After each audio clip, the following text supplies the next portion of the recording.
हार्दिक के 3 अचूक ब्रह्मास्त्रों ने अनहोनी को होनी कर एमआई को 10वें पायदान से उठाकर प्लेऑफ में पहुंचाया। इन 3 ने पीबीकेएस, आरसीबी और जीटी के खेमे में है दहशत। मुंबई इंडियंस यहां जब शुरुआती 4 मुकाबले आईपीएल 2025 के खत्म हुए थे तो अंदर से सभी मुंबई इंडियंस के प्रशंसकों को यह एहसास हो गया था कि इनका कुछ नहीं होने वाला है। जो हसर आईपीएल 2024 में था इनका, वही हसर आईपीएल 2025 में भी होने वाला है। वही इंपैक्ट नजर आ रहा था। हार्दिक पांड्या जो बतौर कप्तान थे, शुरुआती कुछ मुकाबलों में क्लूलेस नजर आ रहे थे, बल्लेबाजी क्रम में छेड़छाड़ कर रहे थे, प्लेइंग 11 में हर एक मुकाबले में तब्दीलियां हो रही थी और विनिंग कॉम्बिनेशन वो नहीं छाट पा रहे थे। लेकिन एकाएक वक्त बदलता है, हालात बदलता है, जज्बात, तकदीर और तस्वीर मुंबई इंडियंस की बदल जाती है। 3 अचूक ब्रह्मास्त्र मिल जाते हैं भाई साहब हार्दिक पांड्या को, जिसके दम पर 10वें पायदान से उठकर मुंबई इंडियंस टॉप 4 में एंट्री मार लेती है। यही नहीं, यह भी उम्मीद जताई जा रही है कि वो टॉप 2 में भी एंट्री मार सकते हैं। देखना दिलचस्प रहेगा कि वो टॉप 2 में एंट्री मारते हैं या नहीं मारते हैं। लेकिन मुंबई इंडियंस ने अनहोनी को होनी करके दिखाया है। वो कारनामा सिर्फ और सिर्फ 3 अचूक ब्रह्मास्त्रों के दम पर हो पाया। शायद वो ना होते तो ये कारनामा मुंबई इंडियंस आईपीएल 2025 में कतई नहीं कर पाता।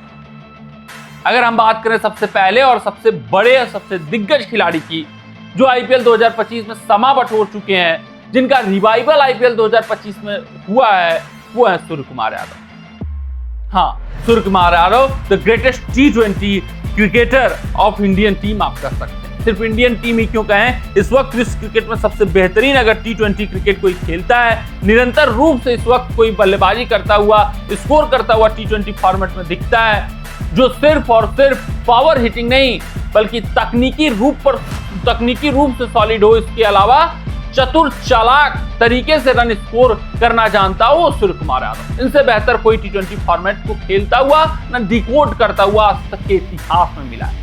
हाँ, पिछले कुछ संस्करणों की मैं बात करूं तो औसत दर्जे का प्रदर्शन रहा है। जैसे एक खिलाड़ी अपना बेंचमार्क सेट कर देता है कि इससे नीचे नहीं, लेकिन उससे नीचे चले गए थे सूर्य कुमार यादव। बहुत खराब नहीं लेकिन बहुत बेहतर भी प्रदर्शन इनके बल्ले से नहीं आता हुआ दिखाई दे रहा था। तो ऐसा लग रहा था कि सभी टीमें अब इनको पकड़ चुकी हैं, अब वो सूर्य कुमार यादव वाली धाक नहीं रह गई। लेकिन आईपीएल 2025 में सूर्य कुमार यादव पूरी तरीके से अपने बल्लेबाजी को बदलते हैं, तकनीकी रूप से और सॉलिड होते हैं, सामने ज्यादा शॉट खेलने का प्रयास करते हैं और बीच बीच में पीछे वाला हथियार भी अपनाते हैं। जब ये मिश्रण करते हैं, स्वीप शॉट का मिश्रण करते हैं, सामने खेलने का प्रयास करते हैं, फिर पीछे वाला शॉट खेलते हैं, तो सूर्य कुमार यादव इसी तरीके से खतरनाक बन जाते हैं। इस संस्करण में हर एक मुकाबले में लगभग 30 का स्कोर पार किया हुआ है। मुंबई इंडियंस जब भी मझधार में फंसी है, सूर्या ने पार लगाया है। मुंबई इंडियंस जब भी किसी एक बल्लेबाज की ओर आंखें गड़ाए, आंखें टिकाई हुई बैठी है, तो सूर्य कुमार यादव रहे इस संस्करण में। बात करें दिल्ली कैपिटल्स के खिलाफ करो या मरो मुकाबले की, वहां पर पिच भी बहुत कठिन थी, एक एक रन बनाना मुश्किल था। उस पिच पर इतनी बेहतरीन बल्लेबाजी करना, 70+ का स्कोर करना, मुंबई इंडियंस को 180 पार कराना सिर्फ और सिर्फ सूर्य कुमार यादव ही कर सकते थे। 13 मुकाबले इस संस्करण में खेला हुआ है। सूर्या ने 583 रन, हाईएस्ट स्कोर 73 का यही है, 72.88 का औसत है। तो आप औसत पर गौर फरमा सकते हैं, 73 का लगभग है और 170 का स्ट्राइक रेट। समझ सकते हैं कि इतना बेहतरीन औसत रखना, फिर 170 का स्ट्राइक रेट रखना, कितनी लाजवाब बल्लेबाजी इस संस्करण में सूर्या ने की है। इस संस्करण में मुंबई इंडियंस ने वापसी कर पाई है, तो उसमें सूर्य कुमार यादव के बेहतरीन बल्लेबाजी का दमखम है। हर एक मुकाबले में ये 20 ओवरों में स्कोर करते हुए दिखे और हर एक मुकाबले में मुंबई इंडियंस का नया पार लगाते हुए दिखे। वहीं अगर हम दूसरे खिलाड़ी की बात करें तो वो जसप्रीत बुमराह है।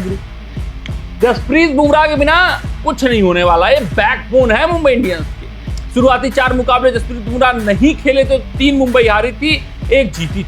उस वक्त तक वो 10वें पायदान पर थे और सबको ये एहसास हो चला था कि कुछ नहीं होने वाला है मुंबई इंडियंस का। जो आईपीएल 2025 में इंपैक्ट है वही आईपीएल 2024 में जो इंपैक्ट था वही 2025 में भी आएगा। सूर्या उस वक्त भी स्कोर कर रहे थे लेकिन मुंबई इंडियंस नहीं जीत रही थी। यानी कि जसप्रीत बुमराह के प्रेजेंस ने ड्रेसिंग रूम में भाई साहब पूरी तरीके से वक्त, हालात, जज्बात, माहौल, मुंबई इंडियंस की तकदीर और तस्वीर पलट कर रख दी है। एक खिलाड़ी उसने पूरे जैसे ड्रेसिंग रूम के माहौल को बदला हो, सभी खिलाड़ियों को यूनाइट किया हो, विनिंग का मेंटेलिटी लाया हो, नेवर डाई एटीट्यूड की मेंटेलिटी लाया हो और पूरी तरीके से मुंबई इंडियंस का खेमा ही बदल गया। मुंबई इंडियंस का प्रदर्शन ही बदल गया। आउट ऑफ फॉर्म खिलाड़ी फॉर्म में आ गए जसप्रीत बुमराह की प्रेजेंस का। उनके इर्द गिर्द पूरी टीम घूमने लगी यार। बुमराह का ये प्रेजेंस है, ये इंपैक्ट है, किसी भी टीम में वो रहते हैं तो वही जसप्रीत बुमराह खास है। जैसे भारतीय टीम से वो रहते हैं तो अनहोनी को होनी करके दिखा देते हैं, वैसे मुंबई इंडियंस के लिए उन्होंने इस संस्करण में अनहोनी को होनी किया हुआ है। 9 मुकाबले इस संस्करण में बुमराह ने खेले हुए हैं। भाई साहब शुरुआती 4 चोट के कारण नहीं खेले थे। 226 खर्चे हैं, 16 विकेट इनके नाम हो चुका है। एवरेज देखिए, हर एक 14 रन पे एक खिलाड़ी 1 विकेट ले रहा है इस संस्करण में, और 6.4 की मात्र इकोनॉमी है। यानी कि खिलाड़ी जो विपक्षी टीम का रहता है वो यही सोच कर आता है जसप्रीत बुमराह को आराम से खेला जाएगा, 4 ओवर उनके टिकाए जाएंगे, उसके बावजूद विकेट निकालना। और इकोनॉमी रेट तो आप देख ही रहे हो, 6.4 का मात्र रखना T20 क्रिकेट में कितनी सराहनीय बात है। ये अकल्पनीय इकोनॉमी रेट है जो जसप्रीत बुमराह रखकर जा रहे हैं। तो बुमराह का प्रेजेंस मुंबई इंडियंस के लिए बहुत हितकारी साबित हुआ है। बुमराह ने अपने दम पर खिलाड़ियों से प्रदर्शन निकाला है। बुमराह ही असली लीडर समझ में आए हैं IPL 2025 में मुंबई इंडियंस। तीसरे खिलाड़ी की मैं बात करूं जो अचूक ब्रह्मास्त्र रहे हैं, साइलेंट परफॉर्मर रहे हैं, वो ट्रेंट बोल्ट रहे हैं। इतना धाकड़ जसप्रीत बुमराह ने प्रदर्शन कर दिया गेंदबाजी विभाग में कि ट्रेंट बोल्ट की चर्चा नहीं हो रही है गुरु। लेकिन ट्रेंट बोल्ट ने इस संस्करण में सबसे बड़ी खासियत ये दिखाई है कि सिर्फ और सिर्फ पावर प्ले ओवरों में नहीं, मिडिल ओवर्स में भी जब भी हार्दिक पांड्या ने इनका प्रयोग किया है, प्रमुख खिलाड़ी को लेने का प्रयास किया विपक्षी टीम का, तो ये विकेट वहां पर भी निकाले। और डेथ ओवर्स में भी जब जब इनका प्रयोग किया गया है तब तब ट्रेंट बोल्ट ने बेहतर गेंदबाजी की है। एक मुकाबले में तो लगातार 5 गेंदे ऑन द ट्रॉट ये खिलाड़ी यॉर्कर फेंकता है। वो मुकाबला हारा हुआ मुंबई इंडियंस जीतती है। मोमेंटम शिफ्टिंग वो मुकाबला था, वो अपने नाम करती है। तो ट्रेंट बोल्ट की ये खासियत इस संस्करण में रही है कि सिर्फ और सिर्फ पावर प्ले की गेंदबाजी नहीं बल्कि मिडिल ओवर्स में भी बेहतर गेंदबाजी की है।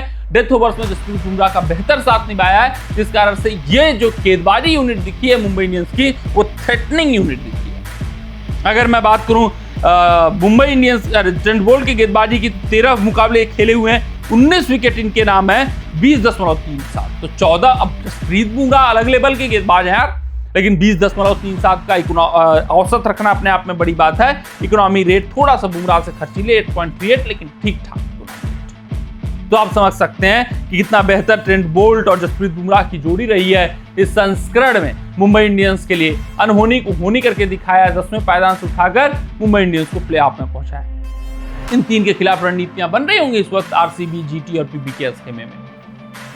ये तीनों टीमें प्लेऑफ में पहुंच गई है। मुंबई चौथी टीम है। RCB, GT और PBKS टीम भाई साहब तैयार हो रही होगी जसप्रीत बुमराह के लिए। जसप्रीत बुमराह खलबली मचाए होंगे, क्योंकि जब महत्वपूर्ण मुकाबले आएंगे, करो या मरो वाले मुकाबले आएंगे, 4 ओवर बुमराह के ऐसे ही निकल जाएंगे। और बोल्ट भी अगर असाधारण गेंदबाजी कर दी उस दिन, तो 8 ओवर ऐसे विपक्षी टीम के निकल जाएंगे। फिर सूर्य कुमार यादव की बल्लेबाजी ही काफी रहेगी मुंबई इंडियंस को चैंपियन बनाने की। देखना दिलचस्प रहेगा क्या कुछ प्लानिंग RCB, GT, PBKS करती है इन 3 खिलाड़ियों के खिलाफ। लेकिन दहशत ये 3 खिलाड़ी मचा चुके हैं। जब अनहोनी को होनी कर सकते हैं तो कुछ भी कर सकते हैं। कमेंट सेक्शन में कमेंट करके बताइएगा कि MI चैंपियन बनेगी नहीं बनेगी, क्या कुछ आपको लगता है, इन तीनों का कैसा प्रदर्शन रहेगा प्लेऑफ में। मिलते हैं आपसे अगले रिपोर्ट में, तब तक अपना ध्यान दें, सुरक्षित रहें, स्वस्थ रहें, मस्त रहें। जय हिंद, जय भारत।